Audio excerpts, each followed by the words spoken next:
जय हिंद साथियों, आप सभी का स्वागत है हमारे YouTube channel NP study zone में। दोस्तों, आज हम इस वीडियो में देखने वाले हैं महिला एवं बाल विकास से संबंधित महत्वपूर्ण प्रश्न। महिला परिप्रेक्ष्य से रिलेटेड हमने आधुनिक भारत के महत्वपूर्ण अधिनियम के क्वेश्चन लिए हैं जो आपके आने वाले एग्जाम्स के लिए बहुत ही महत्वपूर्ण है। तो वीडियो में लास्ट तक जुड़े रहिएगा। अगर आप चैनल में नए हैं तो चैनल को सब्सक्राइब कर लीजिए, बेल आइकन को जरूर दबाइए ताकि साथियों आपको आने वाले सभी वीडियो की अपडेट मिलती रहे। आप महिला प्रवृत्ति से संबंधित और भी वीडियो देखना चाहते हैं तो हमारे डिस्क्रिप्शन में जाके देख सकते हैं, वहां हमने लिंक दी हुई है।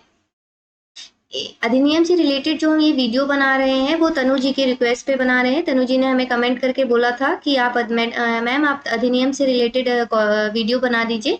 अगर आप भी और भी कोई वीडियो किसी टॉपिक पे देखना चाहते हैं तो हमें कमेंट करके जरूर बताएं। चलिए शुरुआत करते हैं। अनुसूचित जाति अनुसूचित जनजाति अत्याचार निवारण अधिनियम 1989 के तहत कितनी धाराएं हैं? आपके ऑप्शन है ए 18, बी 23 धाराएं और 5 अध्याय, सी 22, डी 27। आपका सही जवाब क्या हो जाएगा? डी 23 धाराएं और 5 अध्याय है। अनुसूचित जाति अनुसूचित जनजाति अत्याचार निवारण अधिनियम 1989 के तहत कितनी धाराएं हैं? तो 23 धाराएं हैं और 5 अध्याय हैं। अगला सवाल है, फिट्स इंडिया एक्ट का संबंध किस वर्ष से है? आपके ऑप्शन है ए 1783, बी 1782, सी 1785, डी 1784। आपका सही जवाब क्या हो जाएगा? डी 1784। दोस्तों, अगर इन क्वेश्चन के आंसर अगर आपको आते हैं तो आप कमेंट करके बॉक्स में जरूर बताएं और 20 क्वेश्चन में से आपको कितने आंसर सवाल सही हुए आपके, वो भी हमको बताएं। तो अगला सवाल है, भारत सरकार अधिनियम 1919 के संबंध में निम्नलिखित में से कौन सा कथन सही है? आपके ऑप्शन है ए विधान परिषद के मनोनीत सदस्यों में से मंत्रियों को मनोनीत किया जाना था, बी इसे माल्य मिंटो सुधारों के रूप में जाना जाता है, सी मंत्रियों के विपरीत कार्यकारी परिषद विधायिका के प्रति जिम्मेदार नहीं थे, प्रांतीय विधानसभाओं का आकार घटाया गया।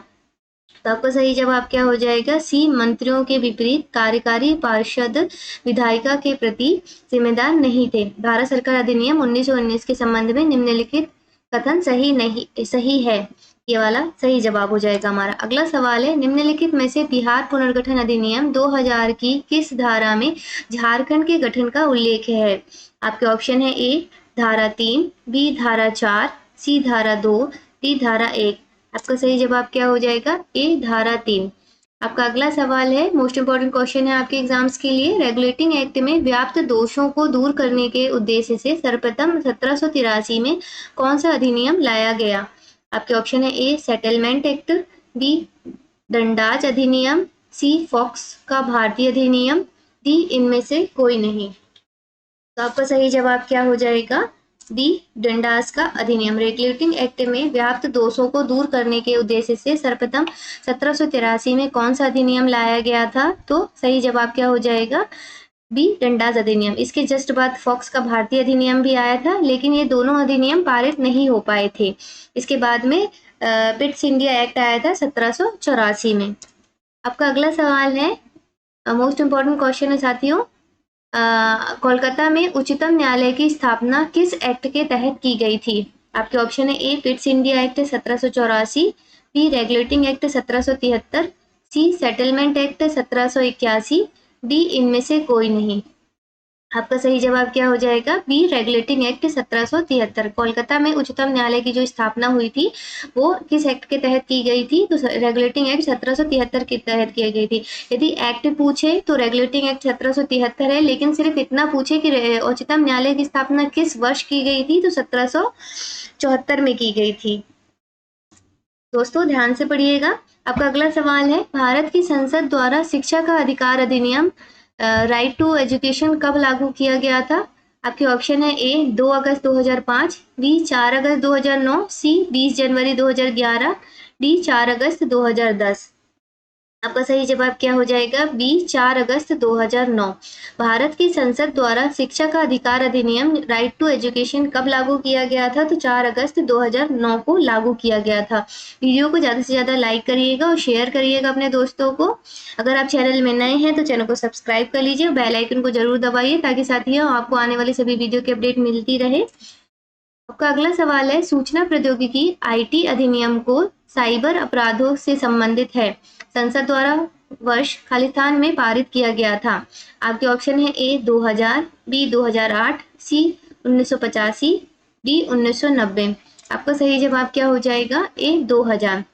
सूचना प्रौद्योगिकी आईटी अधिनियम जो साइबर अपराधों से संबंधित है वो संसद द्वारा वर्ष खालिस्तान में पारित किया गया। तो आपका सही जवाब क्या हो जाएगा?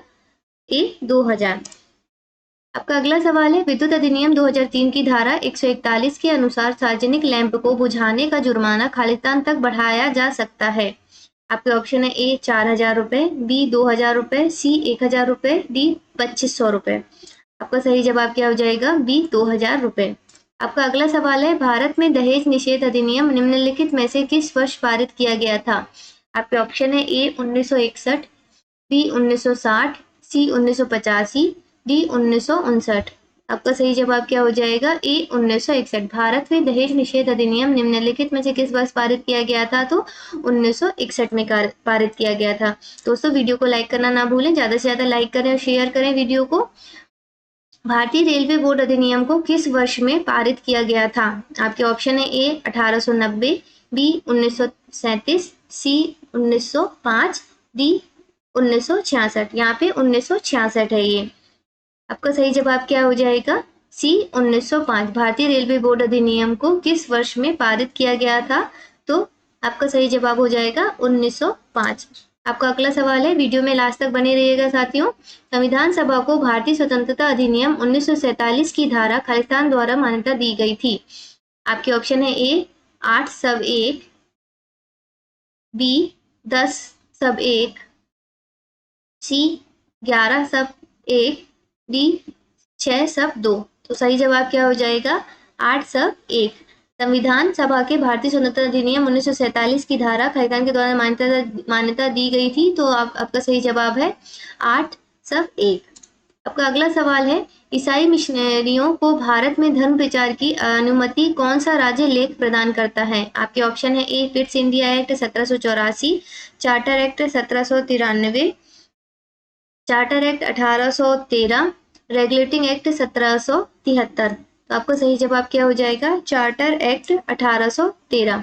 ईसाई मिशनरियों को भारत में धर्म प्रचार की अनुमति कौन सा राज्य लेख प्रदान करता है? तो कौन से एक्ट के तहत में है? Charter act 1813। 1813 में एक और पॉइंट है, कंपनी का जो एकाधिकार था वो समाप्त कर दिया गया था, लेकिन चाय और चीन का वो नहीं किया गया था 1813 एक्ट के तहत में। आपका अगला सवाल है, किस चार्टर एक्ट के द्वारा भारतीयों की शिक्षा पर व्यय के लिए 1 लाख नियत राशि की गई थी? आपके ऑप्शन है ए 1833 का चार्टर एक्ट, बी 1813 का चार्टर अधिनियम, सी रेगुलेटिंग एक्ट 1773, डी भारत शासन अधिनियम 1935। आपका सही जवाब क्या हो जाएगा? बी 1813 का चार्टर अधिनियम। किस चार्टर एक्ट के तहत भारतीयों की शिक्षा पर व्यय के लिए 1 लाख की राशि नियत की गई थी? तो 1813 का चार्टर अधिनियम। मतलब एक वर्ष में कितनी राशि दी जाएगी? तो 1 लाख की राशि नियत की गई थी। आपका अगला सवाल है, किस अधिनियम द्वारा कंपनी के व्यापारिक एवं राजनीतिक कार्यों को एक दूसरे से पृथक कर दिया गया? आपके ऑप्शन है ए रेगुलेटिंग एक्ट 1773 के द्वारा, बी 1781 के सेटलमेंट एक्ट के द्वारा, सी पिट्स इंडिया एक्ट 1784 के द्वारा, डी 1786 के अधिनियम द्वारा। आपका सही जवाब क्या हो जाएगा? सी पिट्स इंडिया एक्ट 1784 के द्वारा।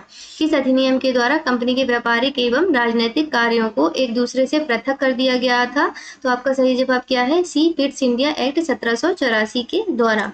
आपका अगला सवाल है, शिक्षा पर मैकाले मिंटस किस वर्ष पारित किया गया था? आपके ऑप्शन है ए 1835, बी 1837, सी 1832, डी 1834। तो आपका सही जवाब क्या हो जाएगा? ए 1835। शिक्षा का मैकाले मिंटस किस वर्ष पारित किया गया था? तो आपका सही जवाब है ए 1835। आरटीआई अधिनियम को खालिस्तान पर राष्ट्रपति का आश्वासन मिला। फिर से ध्यान से पढ़िएगा क्वेश्चन को। आरटीआई अधिनियम को खालिस्तान पर राष्ट्रपति का आश्वासन मिला। तो आपके ऑप्शन क्या है? ए 15 जून 2005, बी 15 मार्च 2006, सी 15 जून 2008, डी 15 अगस्त 2005। आपका सही जवाब क्या हो जाएगा? ए 15 जून 2005। आपका अगला सवाल है, वीडियो में लास्ट तक बने रहिएगा साथियों, वीडियो को लाइक करिए और चैनल को सब्सक्राइब जरूर करिएगा। 1919 का भारत सरकार अधिनियम किस पर आधारित था? आपके ऑप्शन है A Montagu Chelmsford report, B Ramsay MacDonald पुरस्कार, C Nehru report, D Morley Minto सुधार। आपका सही जवाब क्या हो जाएगा? ए मॉन्टेगू चेम्सफोर्ड रिपोर्ट। 1919 का जो भारत सरकार अधिनियम था वो किस पर आधारित था? मॉन्टेगू चेम्सफोर्ड रिपोर्ट पर आधारित था।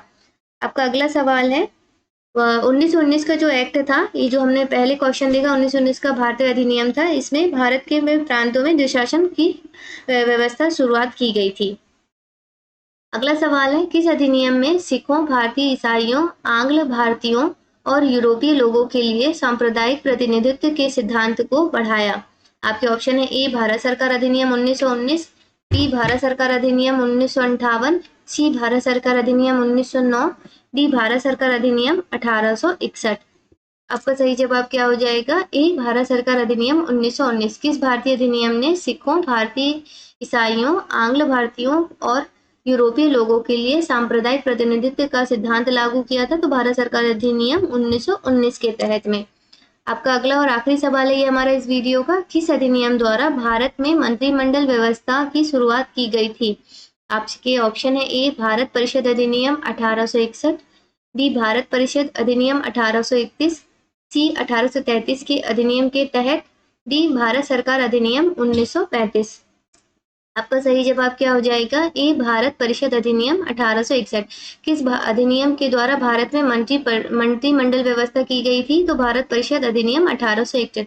साथियों, अब और भी आप किसी टॉपिक पे वीडियो देखना चाहते हैं तो कमेंट करके जरूर बताएं, और 20 में से आपके कितने आंसर सही हुए ये हमको जरूर बताइएगा। वीडियो को लाइक करिए और चैनल को सब्सक्राइब करिएगा। धन्यवाद।